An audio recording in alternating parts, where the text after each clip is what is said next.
बढ़िया यार। 12 लाख रुपए, सॉरी मैं क्षमा चाहूँगा, बीच में ही चूँकि मोबाइल पर कुछ कॉल वगैरह आ गए थे। 12 लाख रुपए कहाँ से आए और किसके खाते से आए? अहम सवाल यह है एसपी साहब कि न्याय में तभी समझूंगा कि जब आप ये पता करके बताएं कि 12 लाख रुपए किन किन खातों से ट्रांजैक्शन हुआ और किस किस डेट में हुआ, या आकाश सिंह के खाते को आप फ्रीज करवा के पूरी राशि जो निकासी की गई है उसके बारे में आप तहकीकात करें। दूसरा, जो प्राथमिक अभियुक्त हैं चुनू सिंह, अब असली नाम तो उनका मुझे नहीं मालूम जो पुकारा जाता है, चुनू सिंह की इसमें क्या भूमिका है? कुछ ना कुछ भूमिका होगा, चुनू सिंह का कुछ न कुछ भूमिका होगा, इस पर आप जांच करें। तीसरा, जो प्राथमिक अभियुक्त हैं उनका भी कुछ न कुछ भूमिका होगा। वो डायरेक्ट इन्वॉल्व ना हो ये हो सकता है, लेकिन इनडायरेक्ट में कोई न कोई, चाहे वो पैसा के व्यवस्था करने में भूमिका हो, चाहे शूटरों को बुलाने में भूमिका हो, चाहे किसी तरह का कोई भी लाइजनिंग करने में इनकी भूमिका है, जिसको आप एसपी औरंगाबाद बचा रहे हैं। मैं आपसे ये पूछना चाहता हूं कि आप जो छुटभइये जो लाइजनर थे, जो सीआईडी का काम किए, बताए कि अभी ये निकला, सुजीत मेहता अभी वहां गया, उनको आपने पकड़ लिया, बड़ी अच्छी बात है, लेकिन मुख्य अभियुक्त अभी तक आपके पकड़ से बाहर क्यों है? कहीं न कहीं आपके द्वारा उनको बचाने की साजिश हो रही है, या आप जनप्रतिनिधि के दबाव में हैं। देखो भाई, आप लोग मीडिया वाले लोग से बड़ा होशियार रहेंगे। औरंगाबाद के मीडिया वाले लोग इतने समझदार हैं और इतने विद्वान हैं कि मैं उनकी चर्चा तो बाद में करूंगा, पहले मैं चर्चा इस घटनाक्रम पर, आखिर आज तक मुख्य अभियुक्त पुलिस पकड़ से बाहर क्यों है? सवाल दूसरा, जो हत्या में उपयोग किया गया था बाइक अभी तक बरामद क्यों नहीं हुआ? तीसरा, जो हथियार उपयोग हुआ था वो बरामद क्यों नहीं हुआ? कई लोगों ने कहा कि उज्जैन चले गए थे। अरे भाई, उत्तर प्रदेश में भी जो बीकरू की घटना हुई थी उसका भी मुख्य अभियुक्त उज्जैन में था। ये उज्जैन के दर्शन बड़े उसी तरह के लोग करते हैं। वारदात हुई, उज्जैन चले गए, लेकिन उज्जैन तो कहीं ना कहीं भारत के अंदर ही होगा ना एसपी साहब, को विदेश चले गए हैं? आपसे सवाल है, आप इसको हल करिए। मैं आपको समय दिया, 12 तारीख के बाद हम लोगों ने आंदोलन को ब्रेक कर दिया। आपके द्वारा यह कहा जा रहा था कि मुझे आंदोलन में उलझा कर रखा जा रहा है, इसलिए पुलिस नहीं काम कर पा रही है। 12 तारीख से आज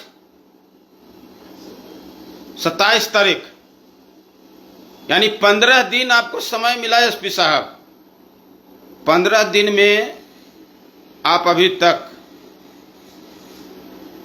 वो जो गांव में लोग रह रहे थे, 3 लोग और 2 लोग जो शूटर में थे, उनको आपने गिरफ्तार किया, लेकिन आप ही के द्वारा बताया गया कि 5 लोग और शक के दायरे में हैं। तो 5 लोगों को आप ढूंढ निकालिए ना, सबसे पहले मुख्य अभियुक्त को आप ढूंढ निकालिए। और औरंगाबाद की पुलिस पर शक क्यों जाता है?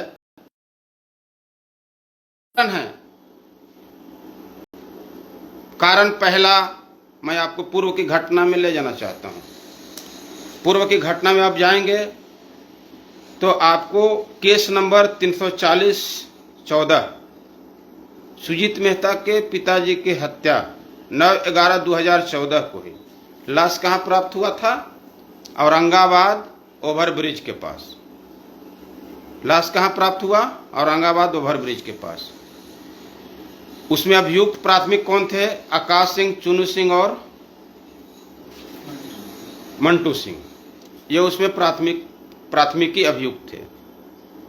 लेकिन औरंगाबाद के पुलिस ने केस को कैसे घुमाया, बड़ा आश्चर्य है और बड़ा इस पर हमको सोचना पड़ रहा है कि औरंगाबाद के पुलिस ने केस को कैसे घुमाया।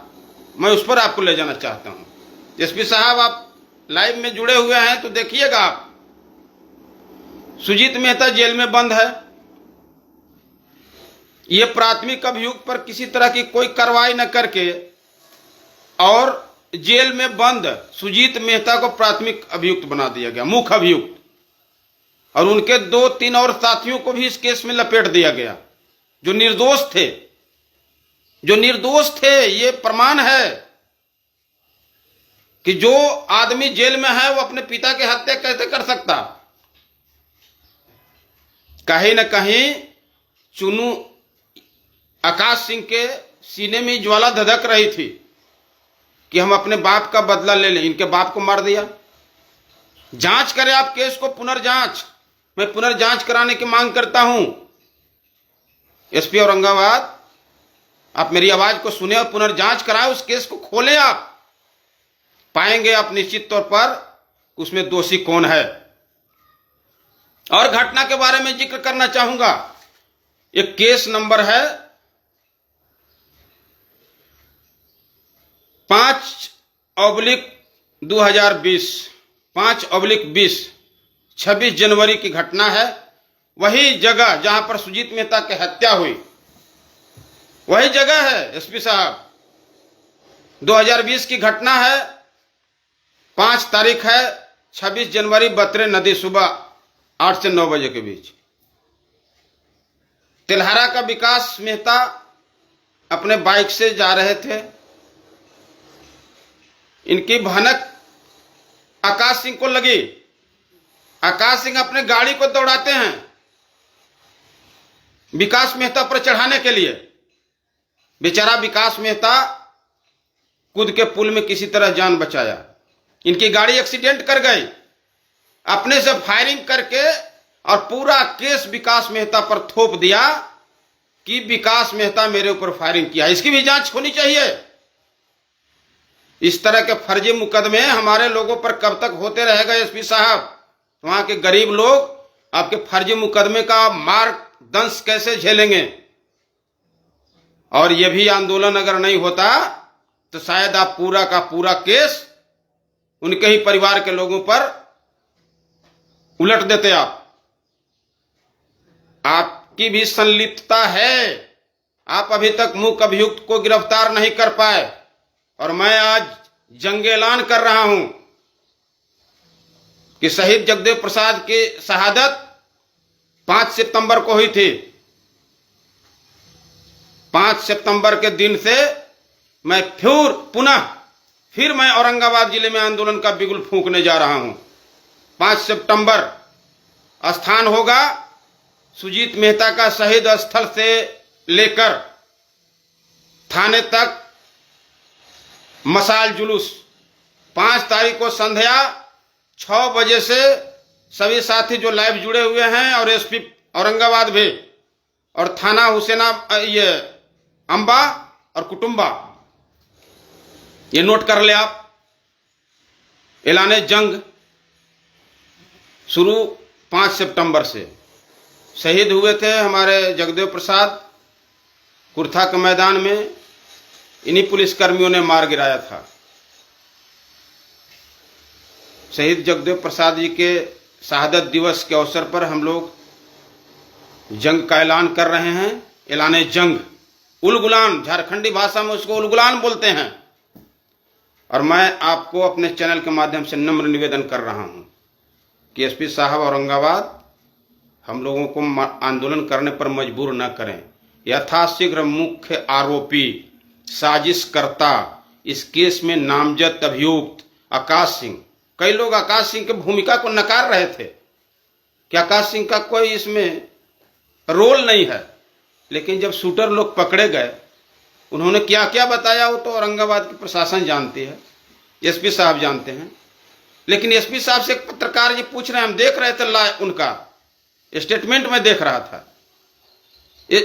औरंगाबाद एसपी से पूछ रहे एक पत्रकार जी कि इसमें आकाश सिंह की क्या भूमिका है। पहले तो नहीं बोले, दोबारा बोले हैं कि उन्होंने 12 लाख रुपए में शूटर को बुलाया। देखिए आवाज कितने दबे जुबान से निकल रही थी। क्या एसपी साहब, ऐसे दबे जुबान से आप क्यों बोल रहे थे? हैं? अभी साथियों, मैं एक बात स्पष्ट करना चाहूंगा इस लाइव के माध्यम से कि औरंगाबाद में हम लोग लोकतांत्रिक तरीके से, गांधीवादी तरीके से संसदीय परंपरा को निर्वहन करते हुए हम लोगों ने आंदोलन किया है। कहीं किसी तरह की अप्रिय घटना नहीं, कहीं कोई हम लोगों ने उस तरह के वारदात नहीं किया। शांतिपूर्ण तरीके से अपने मांग को अंजाम तक पहुंचाने के लिए हम लोग धरना प्रदर्शन, कैंडल मार्च, तमाम जो लोकतांत्रिक हथकंडे हैं उसको हम लोगों ने अपनाया। और मैंने अपने संबोधन में हर जगह पर स्थानीय जनप्रतिनिधि को दोषी इसलिए ठहराया कि उसका कारण है कि राज्य में जो भी राज्य के मुखिया होते हैं उनके